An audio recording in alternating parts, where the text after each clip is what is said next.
You're listening to the AI Native Dev, brought to you by Tesla.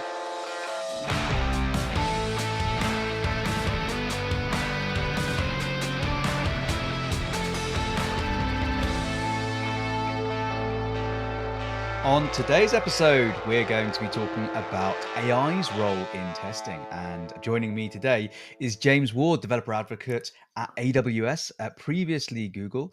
And James is, I just realized actually I'm wearing my Java Champion shirt as well. James is also a Java champion, a test containers champion, and you're currently a developer advocate at AWS. Tell us a little bit about that, James. Yeah, thanks, Simon, for having me. So this is super fun. Yeah, so I'm pretty new into AWS. I've been using it for a very long time because I've had servers in a data center and would have to go in the middle of the night and work on those servers. And as soon as AWS came out, I was like, oh, thank God. So I started using AWS a long time ago. But yeah, so I'm pretty new into AWS and still learning a lot of things there. And I'm a developer advocate and working on, I don't know, how do enterprise developers be more productive using AWS? And obviously with Java and Scala and Kotlin in my background, get to still use those languages. And yeah, so back to the cloud after a couple of years as a product manager on the Kotlin language at Google. So Amazing. Yeah, exciting change. Yeah, welcome to the podcast, James.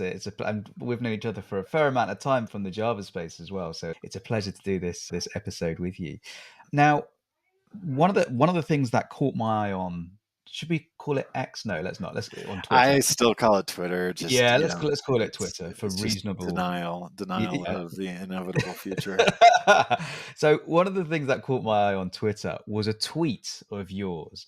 And I'm going to read this tweet out. If the AI can write the code iteratively until it passes my tests, why do I need the actual code? If it has bugs, write better tests. Future compilers will just have all this integrated. Humans will have to get good at writing the tests, which convey the business and operating requirements. Now, James, I am well aware that Twitter is one of these places that has a lot of sense, a lot of people trolling, a lot of people who have many different opinions. You're It's fun. completely serious on all of this? Was some of it guessing to the future, some of it poking fun at AI folks? Where do you sit on this? Yeah, I mean, Twitter's fun because you can have these conversations with people you don't know, and who knows where they're going to lead, and all the different perspectives that you see along the way.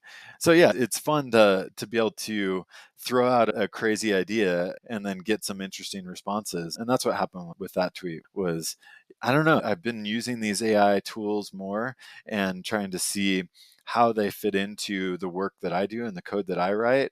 And so I think we don't really know like how these tools are going to be used in 5-10 years. And there's probably lots of different ways that they'll be used. But one of the things that I thought about is the AIs are getting pretty good at writing code for us. Why, if the code that it can write is just the right code, why do I even need to see the code? Why is that even part of my code base?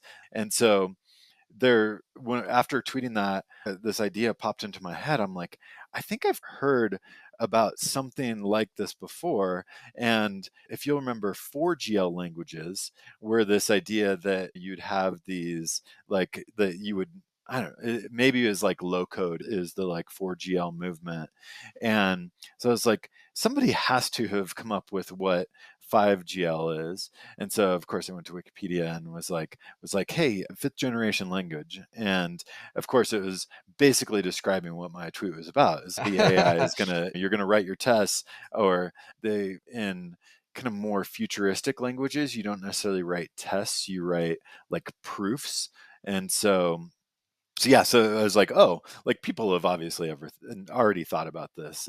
My idea is not novel, as always. But So but one interesting thing, of course, is the reaction that it gets, and I think it's interesting because we're in that funny state with AI, right? Whereby a lot of people are using a lot of very assisted tools today. So it's very interactive and it tends to be very good at doing kind of like small jobs. And people are getting used to that and enabling or bringing in AI into existing workflows.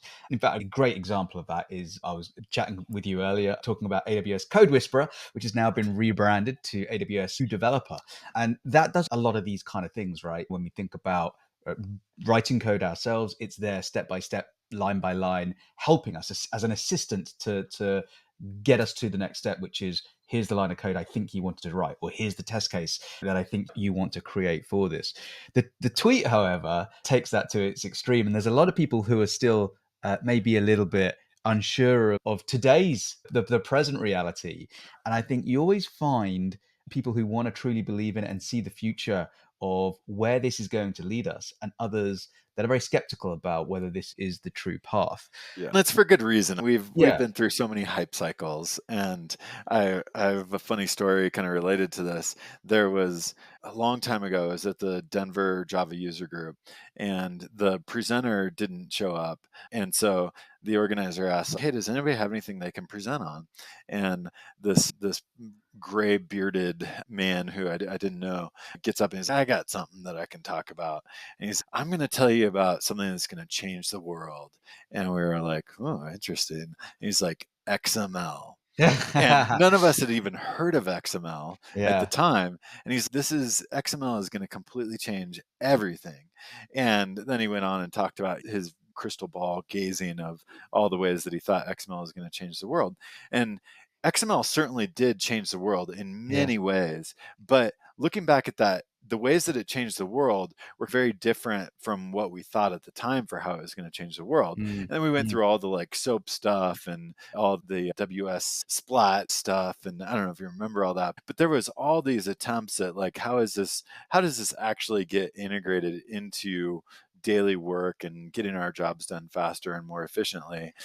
And certainly XML has changed many things. And now we see it in JSON and other formats and protobufs and all sorts of stuff. But yeah. so there was something very significant in what XML was shifting, but no one really knew what that would be like 10, 20 years down the road.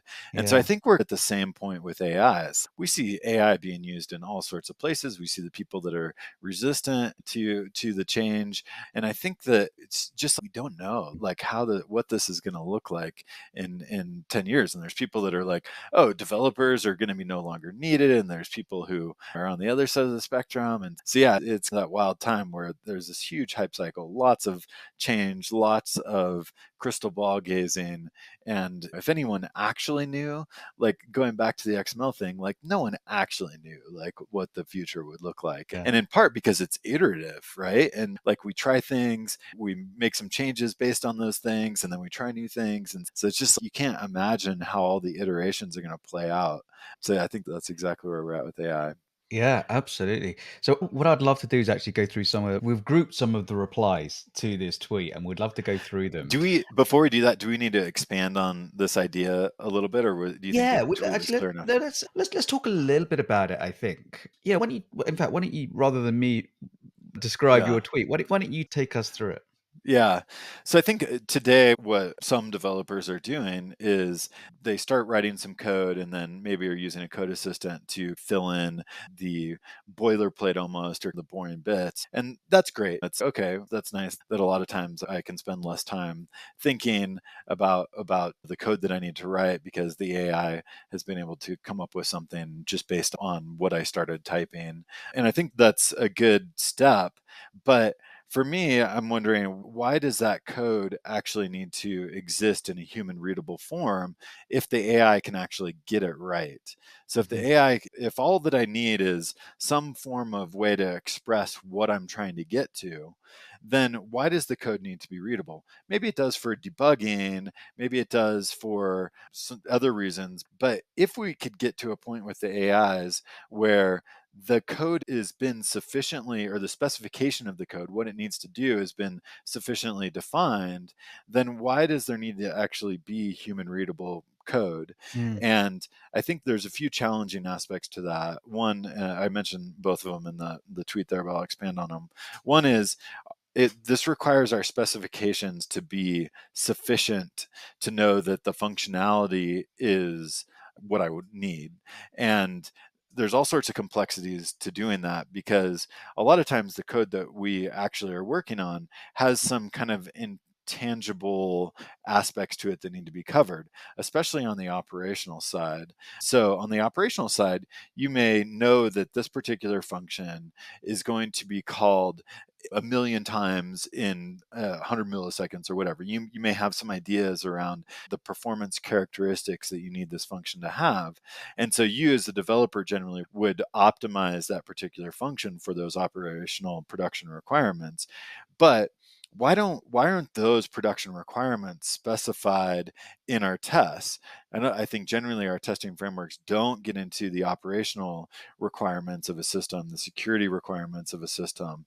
And part of what I'm saying would need to happen is we would need to be able to specify not just the functional requirements of something, but also the kind of production characteristics that we need to get to. Like in a test would have to say, I expect this thing to return in 0.5 milliseconds or something like that. And I'd Mhm. expect it to use this much memory, or like we generally just do that, those requirements on the development side, not on the testing side, but we would need to then be able to move those requirements to our specification and not just have that be something that we iterated to the production requirements that we thought were the right ones. Yeah, and we covered a lot there because then the specification becomes quite broad then, right? Because if you look at the specification, you mentioned things like the behavior of the app, which I guess can be defined in a couple of ways. One, through the tests, the assertions that the behavior needs to meet. The other could just be the behavior you want to see through functionality description. So I Yeah. need this calculator to add these two numbers together, and then a test or an assertion that follows to say if I provide 2 and 2, I need it to give me the answer 4, and so Yeah. forth. Then And the non-functional part of that as well, like you that's mentioned, right. the security, the performance, maybe architecture style requirements you might have. It's Yeah. quite a big document, right? Yeah. Yeah, and it's the way that I look at it is I love type systems. And so you as the developer probably should be specifying the actual types of the thing. And so Mm. you're going to write your class definitions out. And then you're going to write out the interface that is going to be used. And then what I'm proposing is that you've written your classes, you've written your interface, and you've written your tests, and then the actual implementation is what could be filled in by the AI. And you Because I mentioned still do want to have my types, I do want to have the interface, so the function definitions to interact with that yeah. those objects, and then I want to have the tests that validate the functionality and then the production aspects to it. So you mentioned interfaces, classes, types, and objects. How deep into the implementation, or rather even the ecosystem, we're assuming here probably more like a Java or a Scala like language with some of the verbiage that we're using. Does that matter? Is it possible just to say, look, this is what I want. Use the best language that you think is going to work for this, rather than a language that I am most familiar with. Because if I'm not going to read it as much as other tools, does it need to be more familiar with me? Yeah, it's a good question. I do think that we have seen many different kind of testing DSLs. And so there's a huge variety of ways that you can describe your tests. And yeah, it's going to be interesting to see how that space evolves. There's a Cucumber, the Groovy one. Anyways, people have used all sorts of different like DSLs for describing their tests. I have some personal preferences in this direction where I've moved to the place where I actually like to write my tests as just regular code, no special DSLs, no assertion libraries that have all these fancy things on them. I like to just do assert true. And then that means that my code in my tests actually is normal code. It's not some weird DSL. And so maybe that's part of this is like the way that I have written my tests isn't some bespoke thing only for testing. It's just the normal code that I write elsewhere. Yeah. So I don't know if that would be a kind of requirement for this AI thing actually working, but Yeah. and maybe we see new testing specification languages Yeah. evolve as Possible. part of Yeah. this. And I think that's the 5GL description is actually saying that there will be new languages that evolve in this space that are more targeted at this kind Right. of view. Yeah. So yeah, it'll be interesting to see how that happens. I think you could theoretically do this in any language, but I like to have there's a few things that I like to have in this space that I think are useful. One is a good type system so that you can specify your types, because I think that that is part of your specification, and Hmm. then is part of when somebody becomes a consumer of your API, then having the types and the functions defined in a very specific way is helpful. So, I Using don't that know how this wisdom would into work the in like architecture. dynamic languages. Yeah, absolutely.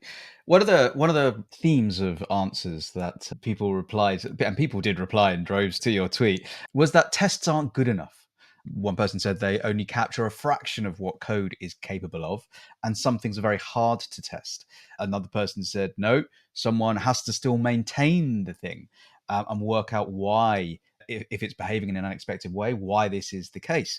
Another person says, not sure that tests will be enough. Want to, as you mentioned just now, want to be able to specify types, constraints, and things like that as well. So, are people like conflating a little bit too much of the today versus the vision here, James, or is there a point here? Yeah, I think it's some good feedback, and I think that yeah, generally our tests today are insufficient to be able to do this. And but my perspective is that maybe our tests should be more sufficient Yeah. to cover these sorts of things. Maybe our tests are not enough. Like for me, tests, the usefulness of tests is that it makes me as a developer more productive in the moment that I'm writing the code, and then also in the future when things are changing, to verify that I don't have regressions and that sorts of thing. So I don't yeah, for me it's like, eh, if you see mature projects, what generally they do is, if somebody finds a bug, then you go and write the test first to validate that the bug does exist and you can reproduce it. And Hmm. then you come out with the fix and then verify that your tests pass. And that to me is just a good way to work, because then you verify that, one, you've actually fixed the bug, and two, that you're not going to break that functionality in the future, because then your CI is going to break. And so for me, a big part of it is our tests should be sufficient to handle all this. And one of the things that you mentioned there at the very top was maybe we're not in the right place today with the quantity of tests or the quality of tests that we have. If we look at how AI could help us there today, this is a wonderful vision, or a very interesting vision that one day we could quite easily see us getting to. But in the interim, there are still things like AWS Q Developer is a great example, tools that can help us actually build the test suite that we should have today. We'll do actually a nice little demo and talk through a little bit of that in the episode literally straight after, which will be being published on the same day as this one. But yeah, talk us through what developers in an ideal world today, what the workflow should be to use AI in the testing space. Yeah. I think some people are using AIs to take some code and then say, write the test for me. And I I think maybe if you have existing functionality, that is a viable way to go. Like you haven't written a test yet, but Mhm. you've written the functionality. I think the AIs are getting pretty good at coming up with the test for your existing functionality. I'm not like a strict TDD person, but I do tend to write tests first, or I write, and I guess that there's different levels of it. I write my types, I write my function signatures, and then if if the logic that I need to build is complex, some level of complexity, then I do actually start writing the test, because I don't really understand what I need to build and the functionality that needs to be validated until I've described it in a test. So I'm Mm. not like a totally, and sometimes there's a going back and forth between, okay, I'm going to write some functionality, I'm going to modify my test. And so it's a little iterative for me in different ways, depending on the functionality that I'm writing. And sometimes I don't write tests at all, because the logic is either really hard to test, or very test doesn't add a whole lot of value. And yeah, I think there's this whole spectrum of where and when and how you write your tests. But for me, in most of the way that I write code, I have not done the thing where I highlight some existing functionality and say, now write the test. But certainly there are people who work differently, and that Yeah. approach could have value. So I think there's that use case where people want to use it to help them write their tests. The ways that I've been using the AI assistant stuff is when I'm diving into areas that I don't understand. I've been working with new languages. I've been working with Rust, for example, or yeah, just domains that I'm not as familiar with. The typical way that I would work is I would go to Google and ask a question, and then I would open like 300 tabs with all the Stack Overflow answers, all the blogs that I can find, all the Reddit pages, whatever. And then I'd have to read through all those things and start to get an understanding of, I'm like manually assembling this knowledge structure in my head.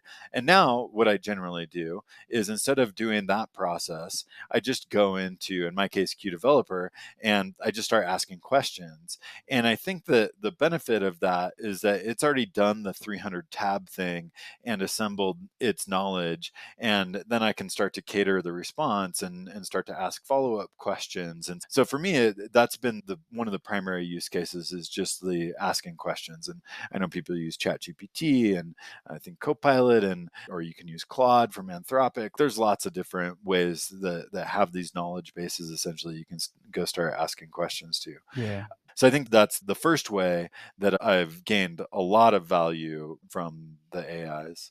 I'll pause there and see if you have anything before I go on. Yeah, no, and I hear that a lot actually. People, in fact, I saw a really interesting video the other day where someone was, I think they were using Claude or something like that, and it was actually around a podcast guest. And what they said they did was they would upload entire books as well as previous episodes or videos that they'd done and push scripts into there, and it would create, large amounts of flow and questions and things like that.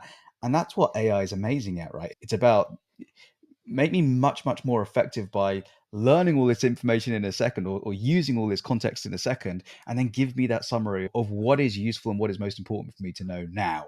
And Yeah, that efficiency boost is simply quite incredible today. yeah. And Um, a lot of times it's pretty accurate on those kinds yeah. of answers. Hmm. And but there are times that you get the hallucinations, Yeah. and I think that one of the challenging things is how to identify when something feels off. And so there's, I think, for people that are very experienced, they get a spidey sense, tingly Yeah. sense. Oh, that doesn't feel quite right. That doesn't Yeah. align with how I understand the world.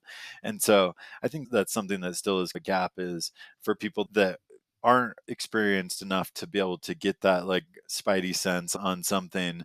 Like they can go down some pretty serious rabbit holes and then find out way too late that, oh, I was completely misled in this direction. And so I don't know how, maybe the models just keep getting better and eventually there's Yeah. fewer hallucinations, or is Yeah. there a way to get the community to help check those answers, or help be like, oh, this doesn't feel right, and run it through a human that has a brain and experience and can help identify the things that may be wrong. And Mm. so yeah, I think that's still an open problem. I was talking to someone just this week actually on the podcast who talked a little bit about the confidence level, because LLMs tend not to want to say no. They want to provide an answer some way, even if an answer doesn't exist, and that's very often where hallucinations can arise. And sometimes knowing when to say, "Look, I'm not sure about this," or I have the confidence issue with the answer I'm giving you. So just be aware that this is an area that needs to be checked as well, Yeah. because I think a lot of the time, exactly like you say, there are some people that will say, "Yeah, I can see that this is off," or some people that will happily accept it as the truth because they're just not as experienced in that space. So Yeah. almost having the LLM come back to us and say, "Look, I'm just confident in this, or I'm not confident in this. You need some additional information or additional input, or maybe human input there to go get someone to talk to." Exactly. Yeah. And I've seen some people customize their prompts. And so when they start a new prompt session, they'll say something like, if you don't know, say you don't know. Yeah. And I don't know if that's universal across to all of the LLMs and models, but I have seen that used on some models. And then the LLM, if it doesn't have a high confidence, will actually say, Yeah. I don't know. And then I think one of the things that's currently missing from this experience is I haven't seen, and maybe it exists, but I haven't seen an LLM ask follow-up questions. Yeah. And so as a developer, there's a lot of different spaces, and how many times do we say it depends? And I guess what I haven't seen the LLMs do is be like, it depends, tell me more about this. And that's where I think there's definitely some room for improvement, is Mm. instead of just giving an answer, have the LLM actually start to understand the context and the related things better before it starts spitting out an answer. And Yeah. so maybe more of a, like we would do as humans, is, oh, tell me more about that. I want to Mm, understand that piece more before mm. I tell you what the answer is. Yeah. Yeah, it requires quite a different dynamic in terms of the chat UI versus kind of like a single prompt. But yeah, 100%. Yeah. I think I really agree with that. Another response category was just AI plain isn't ready to do this kind of thing. And I know it's accelerating at a ridiculous pace now. And I absolutely agree it's not ready today. But yeah, they went on to say, have you used Copilot or ChatGPT or Claude or whatever? They still get a lot wrong. So here's something that is beginning to happen, which I think is really fascinating in this space. Is this first came up? I was on a work group where there was a bunch of companies that were looking at how do we convert Java code to Kotlin code, Mm, and one of the ideas in that space is, oh, maybe the LLMs can do it for us. But the challenge is that as you're saying, sometimes the LLMs are going to get it wrong. And so what can we do about that? And so there's been some experiments in that space where what you do is you have a process around the LLM that takes some Java code, converts it to Kotlin code, and then it runs your compiler, runs your build. And if that new generated code creates a compile error, then you feed that compiler back into the LM and say, I got this error. And then you tell it to try again or modify the code to fix the error. And then you could iterate through this loop. Maybe you could even change models or change model parameters or something like that to iterate to something that actually compiles. And mhm. then maybe your next step is to then add your actual tests for that thing into the loop as well. And so then you start to create this feedback cycle with the LLM to then iterate to something that actually works. All good in theory. I tried this on a Rust project. So I was working in Rust. I'm not a Rust expert, and I was getting a compiler warning in on this piece of Rust code, and so I fed that into an LLM and said, "Hey, fix this code for me." And so it gave me back some code. I was like, "Sweet, great!" And so I put that code in, and then I get a compiler instead of just a warning. I'd now got the code that it was giving me was now a compiler, and so then I gave the compiler code to the LLM and said, "Fix this compiler for me," and it gave me back the code with the warning. And so then I was just in this recursive loop of it couldn't resolve it through iteration to something that actually worked. And But was that just a context problem where it didn't have enough context from the previous iterations where it learned, okay, I can't do that because I tried that and that's what happened. Maybe I need to think outside the box. And that's almost where, not hallucination necessarily, but thinking out the box to try and work out a different solution could actually that's a good be point. Yeah, the just, fuzziness of yeah, these things exactly. and potentially throwing other models at it as well. It's okay, this Yes. model maybe isn't going to be able to iterate to a solution, but let me try a different model. And so, yeah, so I think you're right. Like this iterative feedback loop with multiple LLMs potentially could get us much closer to a working solution. But like none of this infrastructure exists around this yet. No one that I know of has written tools that can like actually integrate this iterative feedback loop into a normal development process. And so yeah, I think we're still at the beginning of this kind of journey for how we can use these tools to iterate more effectively to working solutions. Yeah. The next category was, and I think there was a couple like this, but talking about eventually, yes, that will be the case. But in the meantime, we need a human in the loop still. And I think there's two pieces around this. One is still in terms of the where the technology is. But if we think about, we just talked about AI not potentially being ready just yet. What about us as humans not being ready? Because technology can change bang overnight and it's quick. However, humans, they take time to adjust their workflows and time to do development in a different way. Are we going to be the slowest part of this puzzle in terms of changing the way we develop and getting used to it and getting comfortable with trusting what's coming out of it? Yeah. I think we're in a moment of coevolution with these tools. And yeah, the humans are changing, the AIs are changing, and we're both co-evolving. And that's back to the beginning where we talked about not really knowing where this all goes, is both sides are iteratively moving forward, but they're also entangled and moving forward together in a way. And yeah, I think like we as humans are going to have to change how we think about things, how we approach problems, how we use the tools. But then obviously the tools are also changing. And so, yeah, it's for now, one of the most important things when using these tools is what one of my coworkers says is you still have to use your brain. What the tools are doing, they're assisting you, they're helping you, but you still need to use your brain and be able to look at some code and be like, that code is not what I need. And whether it's code or whatever the LLM is coming up for you, writing documentation like Java docs, incredibly useful tool that the LLMs can do for us now.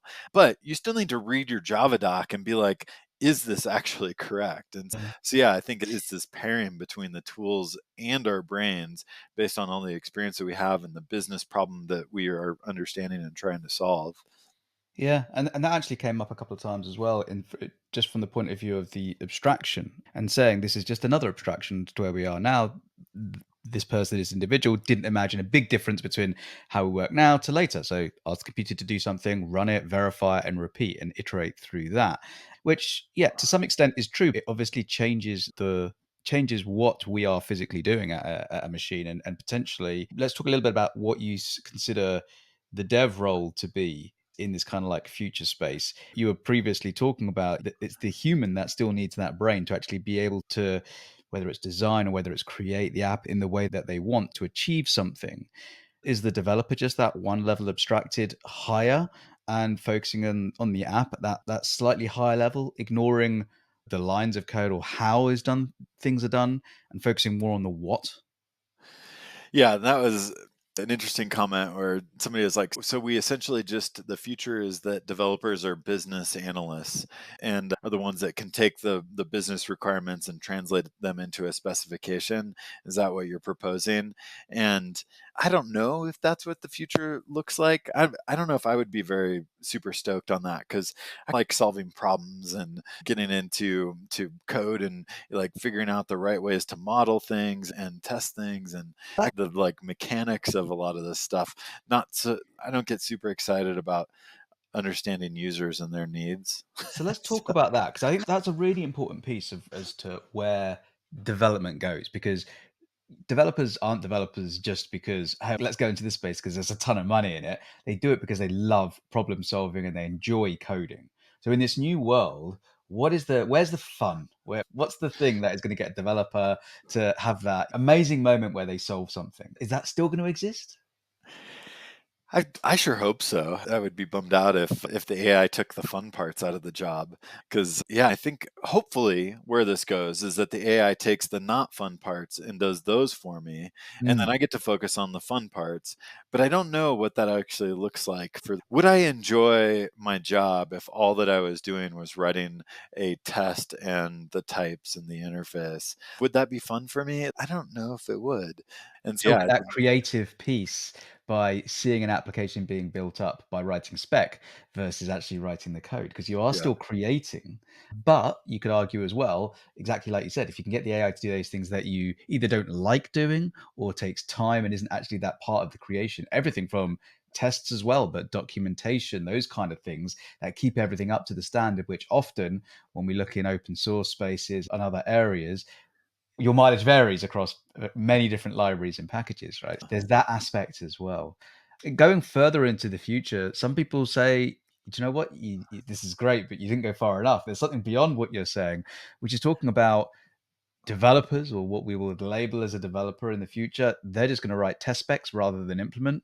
Um, and people will use AI for writing tests as well. So instead of treating AI as a solution effectively just to build code, you treat it as a companion that says, I'm going to write some tests, I'm going to write some code.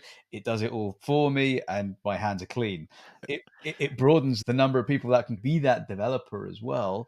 Yeah, where does it stop?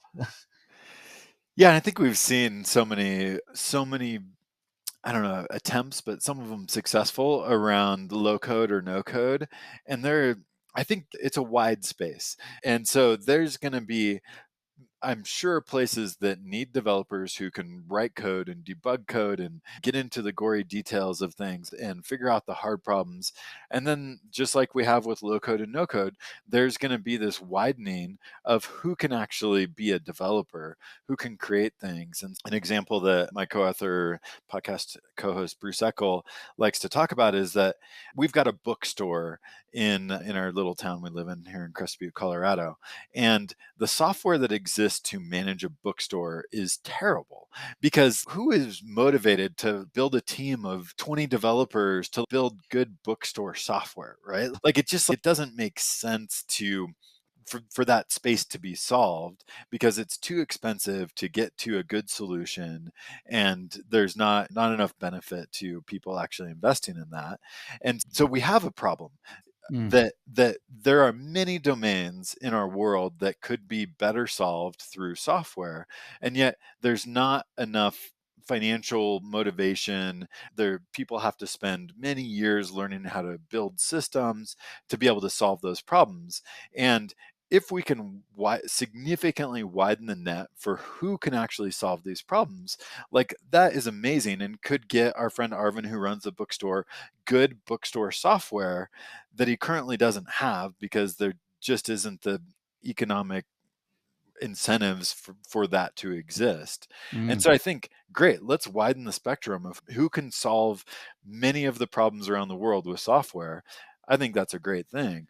But I don't foresee the future is that only people that don't know how to code but know how to use AI tools are the only ones that exist. I think it'll just continue to be a spectrum of, we solve many different problems in the space of software. mm. And there it's a very big tent with room for a lot of people and a lot of different tools and a lot of different skill sets and a lot of different experiences. So that's my crystal ball take on it. Is I don't think Yeah. developers are going away and being replaced by AIs anytime soon, but certainly there will be developers that use these tools to hopefully enable us to be more productive and focus on the fun parts. Yeah, sounds great. Sounds great. James, this has been wonderful. And yeah, next up, actually, we're gonna get a little bit more hands-on. We're gonna screen share and actually see some of Q Developer in action, and talk a little bit about how AI tools can help us actually write better tests and write more tests as we develop code. James, for the time being, thank you so much. It was a really great chat. That was a fun chat. Thank you.